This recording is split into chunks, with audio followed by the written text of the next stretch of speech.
हे guys good morning. आज होती भाऊबीज आणि आय नो हा ब्लॉग खूप लेट पोस्ट होतोय. बाय द वे आज पप्पाही जाणार होते, मग आजचाच दिवस होता त्यांच्यासोबत टाइम स्पेंड करायला. तर सकाळी लवकर उठून मी पहिले माझं आवरून घेतलं आणि काल मी साडी वेअर केली होती म्हणून सगळी ज्वेलरी ओरिजिनल वाली काढून ठेवलेली, सो ती मी परत वेअर केली. बाय द वे सॉरी, काल नाही परवा म्हणजे दिवाळीच्या दिवशी साडी घातलेली तेव्हा मी हे सगळं काढून ठेवलेलं आणि आर्टिफिशियल कानातले घातलेले होते.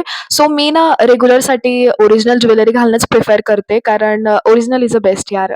आहे आपल्याकडे तर कशाला नकली घालत बसायचं असं. बट कधी कधी मला नो ज्वेलरीवालं ही खूप असं लुक आवडत असतो, की नाही ठीक आहे आणि मोकळं मोकळं सुद्धा वाटतं. सो कधी कधी मी ते नाही घालत, एकदम रिकामी राहते. जसं कालच्या व्लॉगमध्ये बघा तुम्ही, मी नाही घातलेलं कारण मी विसरलेली पण, आणि मला खूप झोप आळसी येत होता म्हणून मग मी काही घातलेलं नाही. कालच्या व्लॉगमध्ये तुम्हाला काहीच नाही दिसणार. सो आज मी घालून घेतलेलं. त्यानंतर मग मी लवकर लवकर पप्पा आणि भावाला ओवाळून घेतलेलं. ऍक्च्युली हा ओवाळण्याचा कार्यक्रम पण खूप लेट होत होता. ऍक्च्युली मला ओवाळायचं होतं 11-12च्या दरम्यानमध्ये, पण हे 1-2 ला ओवाळायला गेलं कारण मध्येच आमचा आरो सर्व्हिसिंग वाले ते काका आलेले. मग सर्व्हिसिंग झाल्यानंतर मी ओवाळायला घेतलेलं. तर माझा भाऊ आता शिकतोच आहे, बट इथे माझे पप्पा त्याची मज्जा घेत होते, की काय रे टाक ना, काही पैसे असतील ना तुझ्याकडे.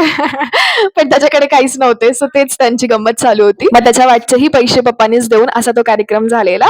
बाय द वे दीदीच्या ज्या नणंद आहे ना त्यांचं लग्न ठरलंय, सो येत्या काहीच दिवसांमध्ये त्यांचा साखरपुडा आहे. सो तिच्या घरात ते सगळं काही आवराआवराचं वातावरण आहे, म्हणून तिला भाऊबीजच्या दिवशीच येता नाही येणार, म्हणून ती भाऊबीजच्या 1-2 दिवसानंतर येणार होती. आणि मी तिला ह्यावेळेस खूप मिस करत होते अगेन. असो तीही येणारच आहे, तर रात्रीचा स्वयंपाक आवरून मी दियाबत्ती करून घेतली. ऍक्च्युली हे रेग्युलर मम्मी करते, पण क्वचित मी करते. सो जसं मी तुम्हाला बोलली की पप्पा आज जाणार आहे ड्युटीवर, सो रात्रीचं जेवण वगैरे झाल्यानंतर तेही ड्युटीला निघून गेले. That's it. Thank you for watching. भेटूयात उद्याच्या व्लॉगला. Don't forget to subscribe my channel. Bye.